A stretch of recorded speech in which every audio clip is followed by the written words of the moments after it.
avoir la foi? Chers amis, bonjour. Il m'a été demandé de vous parler de la foi. Précisément, de comment avoir la foi. C'est une question difficile, car la foi n'est pas une réalité concrète qu'on peut saisir. Tu peux avoir la foi aujourd'hui et ne plus l'avoir demain. Tu ne l'as peut-être pas aujourd'hui, tu peux l'avoir demain. Vous êtes ensemble, mais la dose de foi que tu as n'est pas la même que celle de l'autre. Pourtant, vous les deux, vous pouvez dire, nous avons la foi. Ta foi aujourd'hui peut grandir ou diminuer demain. La foi est une réalité qui peut fluctuer. Mais quand on l'a, on est en paix et rien n'ébranle. Il est difficile de voir juste quelqu'un et de dire s'il a la foi ou non. Par contre, je peux au moins apprécier la foi de quelqu'un par sa réaction dans une situation précise, par son comportement. Alors, cette histoire authentique que je vais vous raconter a eu lieu dans le centre du Bénin. Et elle nous a été racontée par celui qui a vécu la situation. Dans un village, dans le zoo au Bénin, vivait une dame, réputée grande sorcière. Tout le monde avait peur d'elle. On faisait toujours tout pour l'éviter. Un jour, un prêtre qui s'occupait d'un orphelinat a demandé un service à l'un des orphelins, en dehors de la maison. Alors malheureusement, on ne sait pas quelle alchimie. Il y a eu une prise de bec entre l'enfant et la réputée grande sorcière. L'enfant est rentré en pleurant. Mais que se passe-t-il? C'est telle dame qui m'a menacé. Et l'enfant raconta ce qui s'est passé. Alors juste là, je n'ai pas encore dit l'essentiel de mon message. Le prêtre qui était là, ce jour-là, a aussitôt raccompagné l'enfant vers la dame. Il a posé des questions pour en savoir davantage. Alors la dame, se sachant toute puissante, a commencé à menacer le prêtre. Et finalement, elle a pu dire au prêtre ceci. Je te donne 9 jours et tu ne seras plus de ce monde. Et voici ce que moi j'appelle la foi. Et voici l'essentiel de mon message. Alors, dès que la dame a programmé la mort du prêtre, le prêtre lui a aussitôt répondu ceci.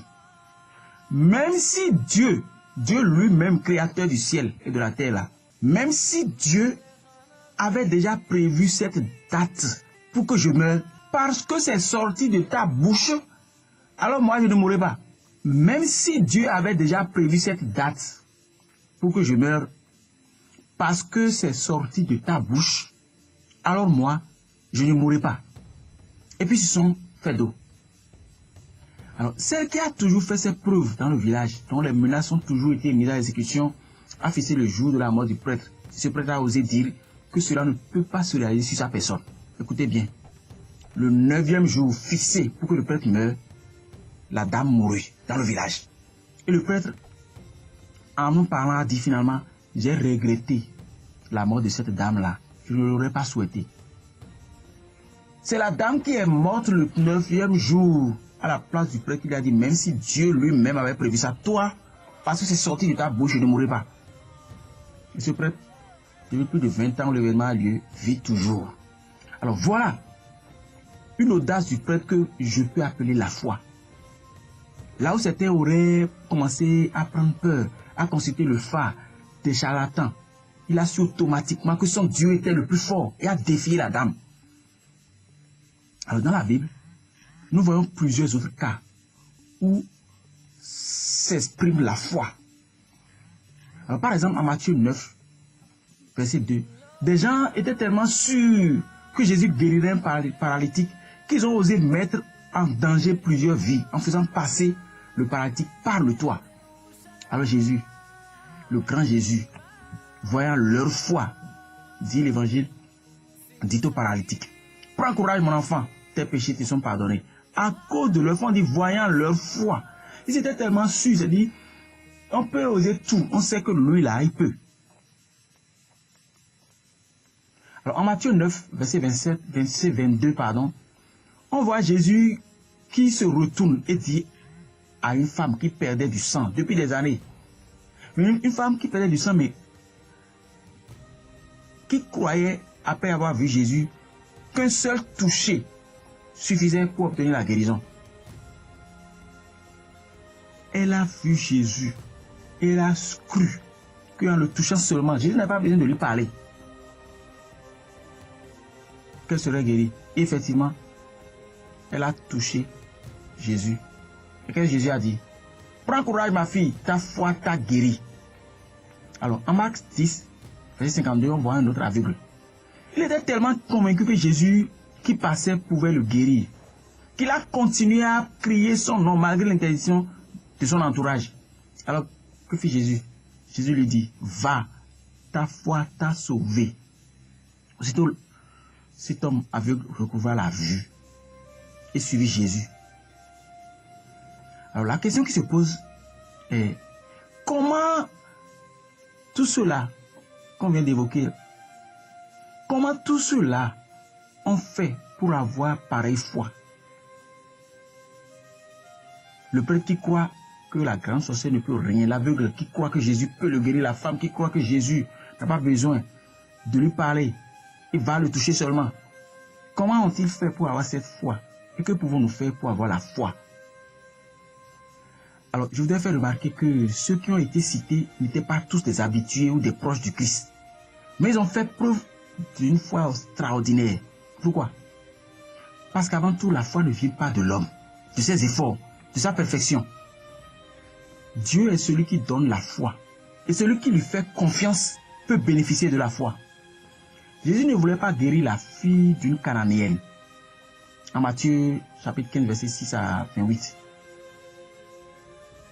Si cela ne tenait qu'à Jésus, ah non, on n'a pas besoin d'accorder à cette femme-là, qui ne le suivait pas, qui n'était pas parmi ses disciples. Jésus n'a pas besoin de lui accorder ce qu'elle voulait. Et pourtant, la dame a fait preuve de confiance. Jésus lui a dit, il n'est pas bien de prendre le pain des enfants et de le donner aux petits chiens. Mais aussitôt, cette femme qui n'était pas digne des disciples du Christ a dit, oui Seigneur, oui je sais bien Seigneur, mais les petits chiens mangent quand même les miettes qui tombent de la table de leur maître. Elle dit, c'est vrai, mais même si je ne suis pas digne, ceux qui ne sont pas dignes profitent. Sur le terrain, on voit, ils profitent quand même des miettes de leur maître. Et donc, juste la miette me suffit moi. Je n'ai pas besoin de prendre l'essentiel. Je n'ai pas besoin de manger de la viande. Non. Mais la viande tombée au sol, moi, ça me suffit. Regarde la bonne viande à la tête d'ici. Mais moi, la viande tombée au sol, là, je la veux, ça me suffit. Jésus, pour avoir entendu ça, a dit, femme, ta foi est grande, qu'il te soit fait comme tu veux. Et à l'heure même, sa fille fut guérie. Spontanément, elle a su que malgré son indignité, elle peut bénéficier de la grâce et a fait confiance en montrant qu'elle était disposée à bénéficier de la grâce.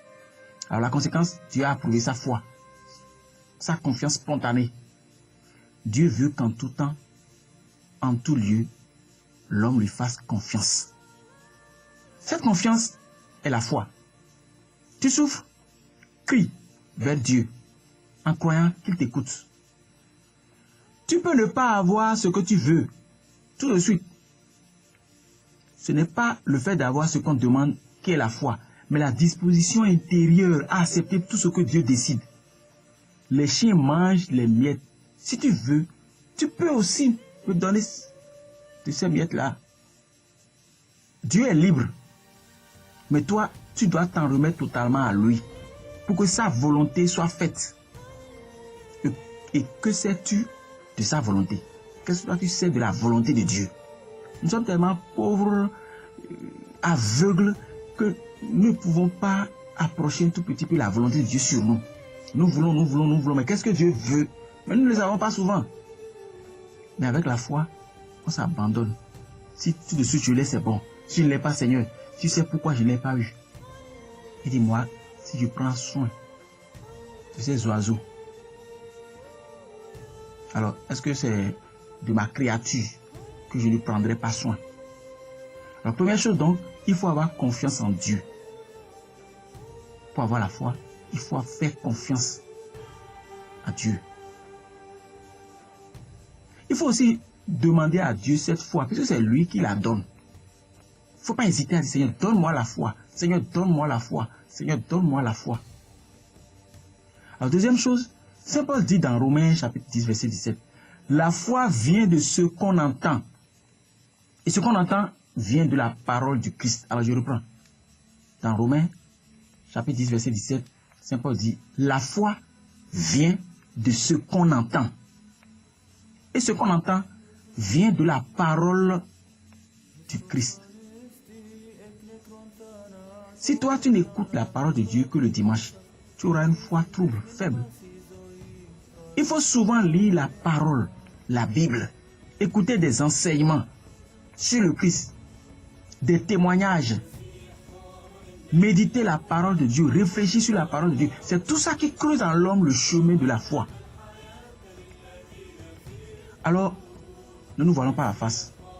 Quel temps nous donnons-nous à lire la Bible, à écouter la parole de Dieu, quand on passe tout le temps à l'école, tout le temps sur le portable, tout le temps au travail, et très peu de temps à écouter la parole de Dieu? Ne soyons pas surpris.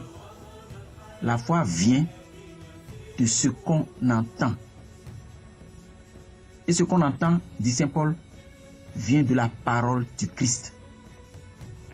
Faisons-nous vraiment confiance en Dieu, même quand ça ne va pas.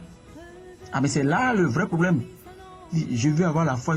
Commencer à se dire, mais c'est vrai, moi je veux, j'ai prié. Mais Seigneur, toi, je te fais confiance, je laisse tout, je te laisse tout, j'abandonne vraiment tout. J'abandonne tout. C'est ça, la confiance en Dieu. Et c'est la foi qui commence de cette façon-là, quand on arrive à lui faire totalement confiance. La foi commence en réalité quand Dieu semble ne pas t'écouter. La foi commence quand Dieu semble ne pas t'écouter. Si Dieu t'écoute chaque fois que tu l'appelles, si Dieu te fait tout ce que tu veux, tu ne peux jamais avoir la foi. Il faut bien que Dieu te laisse croire parfois qu'il ne t'écoute pas. Et là, tu pourrais lui montrer si tu as la foi ou non.